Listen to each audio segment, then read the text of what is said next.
My Bodyguard.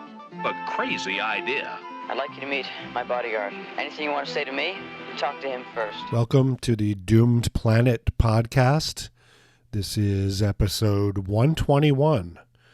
My Bodyguard, Private Security Goon, Gavin de Becker.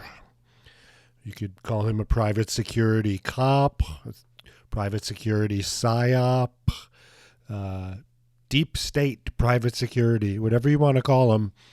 He's very interesting and allegedly, or in my opinion, a sinister person. Bodyguard to the rich and famous, and security consultant, including Elon Musk, Jeff Bezos, and Robert F. Kennedy Jr. Okay, let's get into it. I'm Alex, by the way. We've been doing this podcast about 5 years. No real audience, but it's therapeutic for me. Gavin de Becker, born in 1954. He's not bodyguard to the stars, but security consultant that provides, goons as well, and which provides a unique proprietary surveillance system to determine the safety risk of various people that his clients might encounter. His dad was a famous dancer, and apparently, again, we draw a little bit from Wikipedia here. His parents divorced when he was 3. His mom was a heroin addict who physically abused him and his sister and once shot his stepfather in front of de Becker. Committed suicide when he was 16. And then he moved in with a friend from school, Miguel Ferrer, son of actors Jose Ferrer and Rosemary Clooney. So he's born into sort of this showbiz successful artist scene. Started out his career working as a road manager for Rosemary Clooney, and then got a job guarding Elizabeth Taylor and Richard Burton. This is when de Becker's barely in his 20s. And at the time, the Taylor-Burton, tabloid headlines, that was a huge deal. They were followed everywhere by the press and, who knows what other weirdos. Gavin's first book, The Gift of Fear, was published in 1997 and became a New York Times bestseller. And of course, who doesn't want to sell fear? The Gift of Fear, Survival Signals that Protect Us from Violence. I love that the author is grateful for permission to include the following previously copyrighted material: excerpts from Amphigory by Edward Gorey.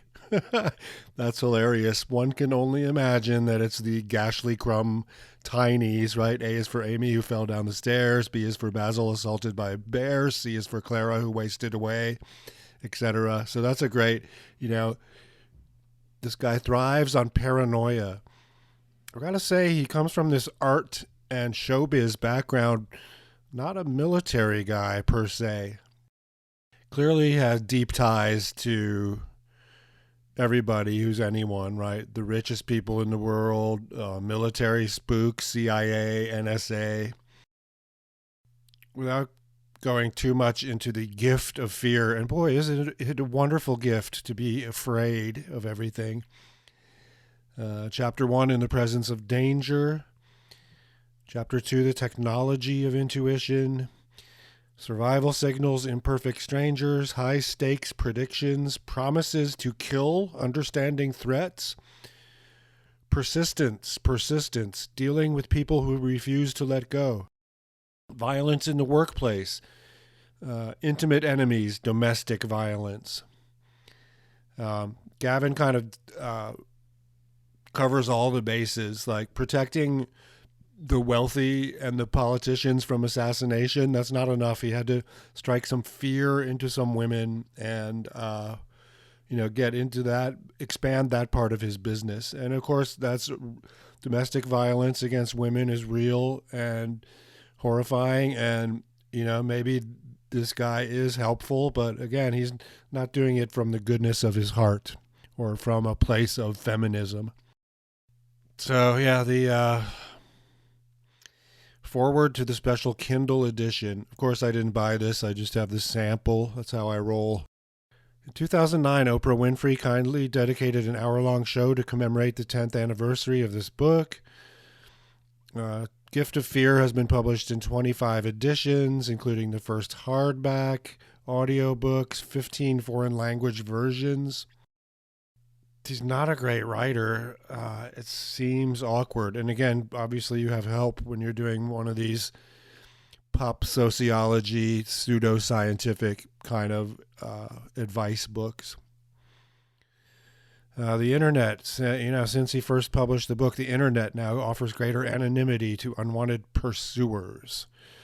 Social networking, violent media, and video games. Oh, he's also in on the school shooter business, consulting with departments of education and using, might as well mention this now, MOSAIC is his proprietary surveillance web software philosophy. We're not really sure what it is.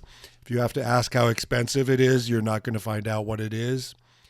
But that's being applied to his new market, which is fear in schools, even though, it's a 1 in a 10 million chance that there's going to be a gun event at a school. But why not strike fear into everyone? I remember my kids going to elementary school. Every time there was a school shooting or even some national tragedy, they'd fly the flag at half-mast at the school, and they had active shooter drills, and they made the kids terrified of this fucking shit. And then, a gunshot went off in the neighborhood a mile away, and they'd lock down the school. Thanks a lot, Gavin. Pre-incident indicators. So before everything that ever happens, there are pins. And so one of the things in my work and in my book and in the master class that I've done, what we're trying to teach people about is what are the early pre-incident indicators of people in your life who turn violent, or people who aren't yet in your life who turn violent. In other words, can we predict violence in advance? And the answer is we can. He's quoting Margaret Atwood as he opens chapter 1. This, above all, to refuse to be a victim. Okay. Gavin is all over just about every major event. This is like a tabloid writer's dream. Bill Cosby's son was murdered in 1997, and Cosby hired his firm to check out the situation because they were getting threatening letters after the killing. He's assisted all these government agencies, the Secret Service. He's worked for Bezos. In 2019, he accused the Saudi Arabian government of hacking Bezos' phone after that bombshell National Enquirer story about Bezos' extramarital affair with his now fiancée. By the way, and this message is brought to you by Chopmart Guillotine Supplies. Bezos and his lovely wife, is it Lauren Sanchez, are to be married. They've sent out invitations, I should say. We always knew they would get married. They do truly love each other, which is kind of weird. Like this, MILF with big fake tits and work done on her face, and a bald nerd weirdo who takes testosterone. Good for them. His political donations are just to vile people. He donated to Andrew Cuomo's re-election campaign. He's running for mayor right now, believe it or not. He should be in prison, but this is back when he was running for governor for the second time. And 2022 to Ron Johnson, $4 million to Robert F. Kennedy Jr.'s 2024 presidential campaign. And then a year later, $10 million to the super PAC supporting Robert F. Kennedy Jr.'s 2024 presidential campaign. After Mel Gibson went on a drunken rampage and said some anti-Semitic stuff, he defended Gibson, saying alcoholism cannot be used to prove anti-Semitism. Again, we're wrapping up our Wikipedia exploration here. Season 2, episode 12 of Breaking Bad. Walter White's book on his nightstand is, of course, The Gift of Fear. He gave a eulogy at Carrie Fisher's memorial service, saying the first time I had sex was at Carrie's house. It wasn't with Carrie, but she arranged it. It's funny. This is not like you think he's this, top Marine tough guy, but he's sort of like a frail little guy.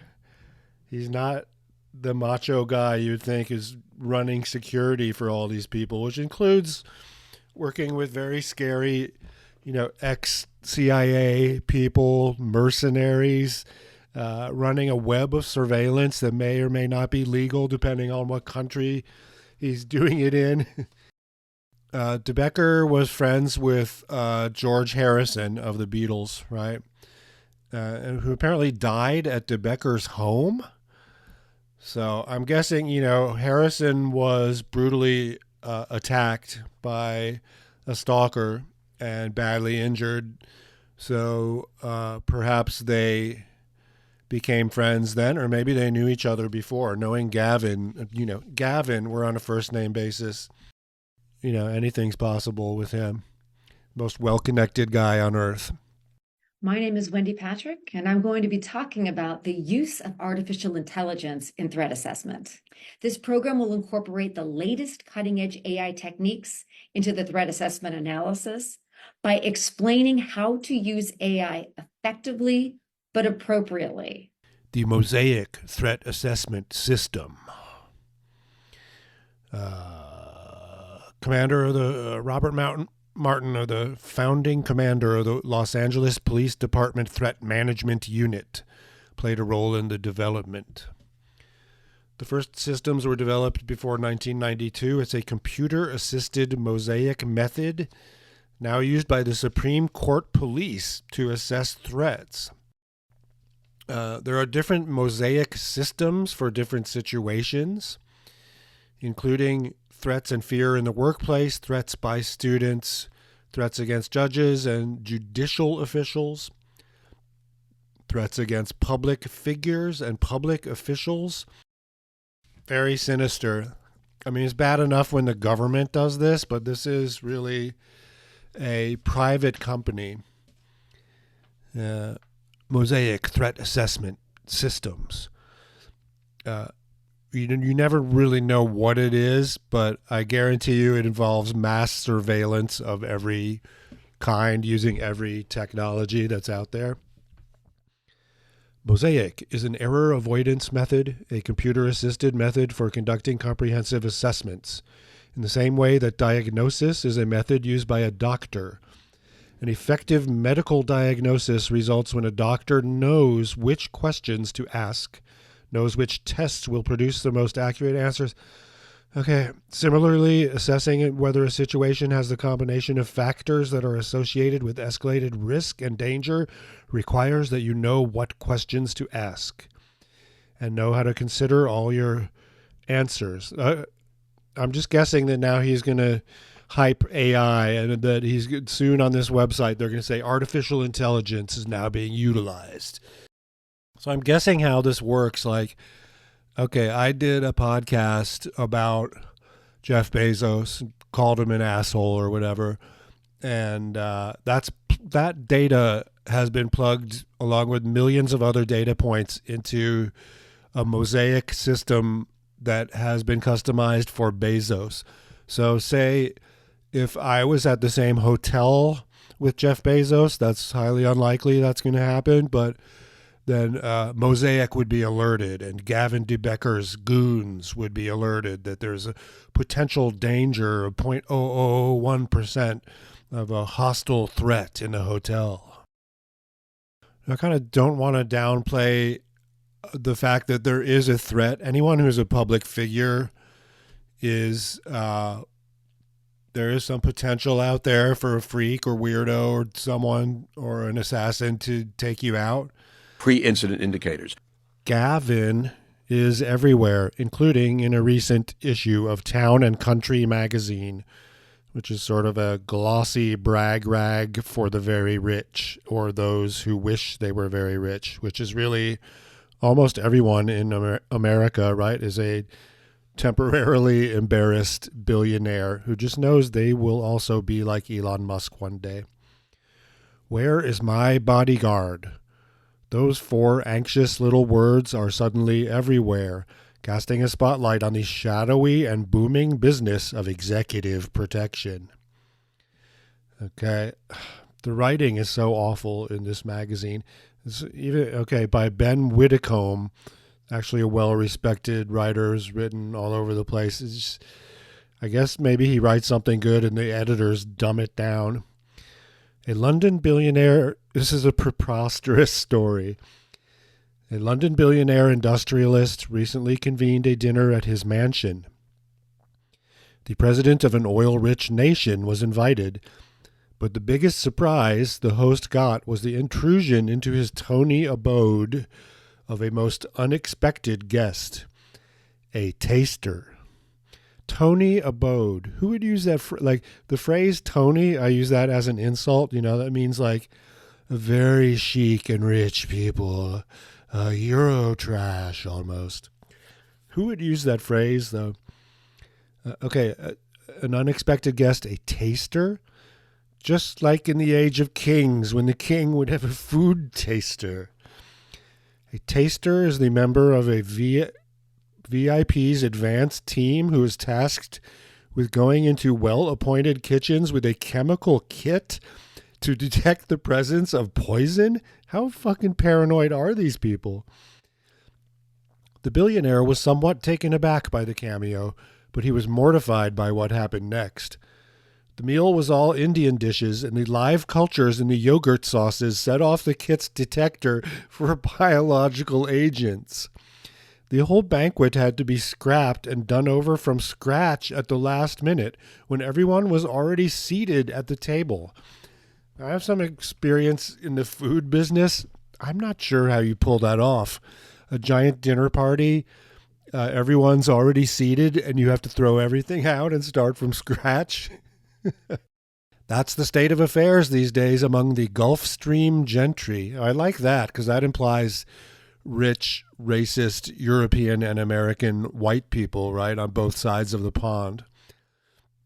In the aftermath of the killing of a titan of industry, Brian Thompson, CEO of United Healthcare, oh, that was a great day.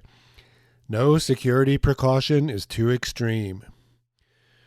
Christopher Falkenberg, an attorney and former Secret Service special agent who founded Insight Risk Management in 2002, chuckles when he hears the anecdote about the taster.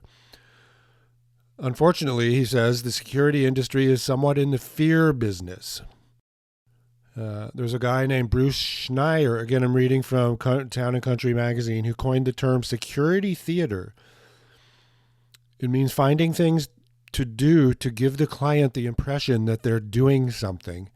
And there's always something to do.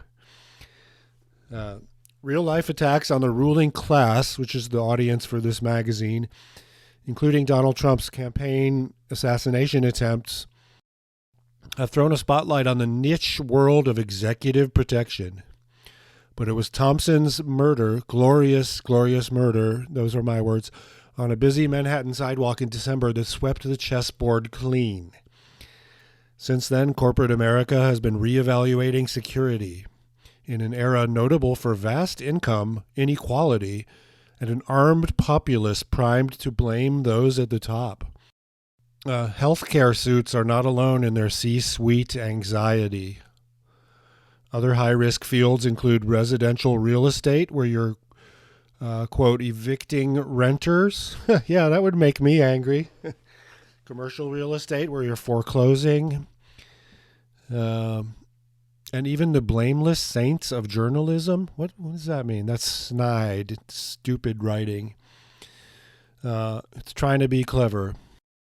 Political figures, historically like presidents and popes and kings, have been seen as prime targets for kidnapping and assassination.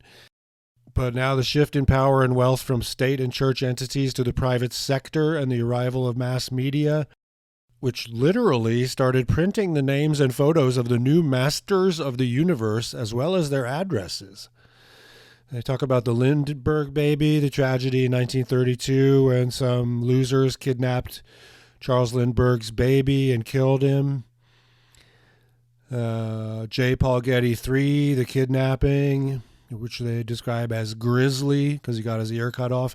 John Lennon's assassination, that was a big one. Protection experts like Gavin de Becker has been catapulted to national prominence. In recent years, says Town and Country, de Becker has served as head of security for Jeff Bezos, who famously doesn't scrimp on protection. Star Trek Beyond star Chris Pine told reporters that when Bezos shot a cameo in the 2016 film, he arrived with like 9 bodyguards and 3 limos. It was really intense. Today, the mix of high net worth clients for a top-tier executive protection firm might include business leaders, families with inherited fortunes, and high-profile entertainment figures. Okay, so this is like, here's the class war from the perspective of rich people who just need to now pay for protection.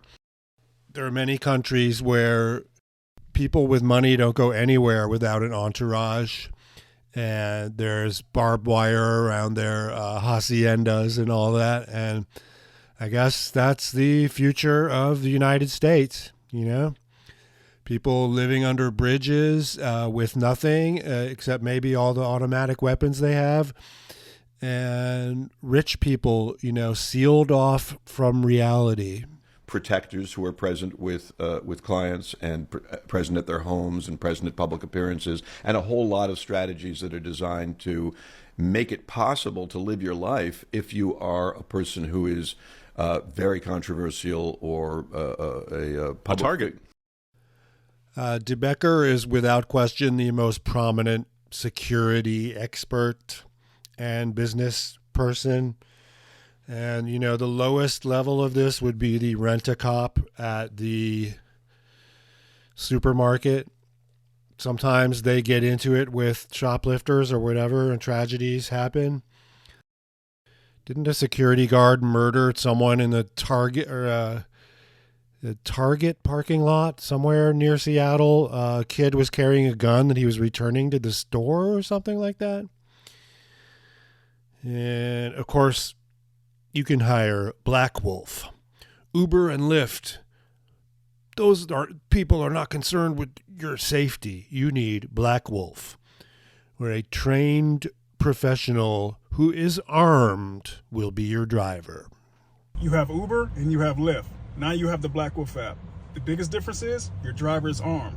We only hire veterans, law enforcement officers. Or here's something that's smarmier than Gavin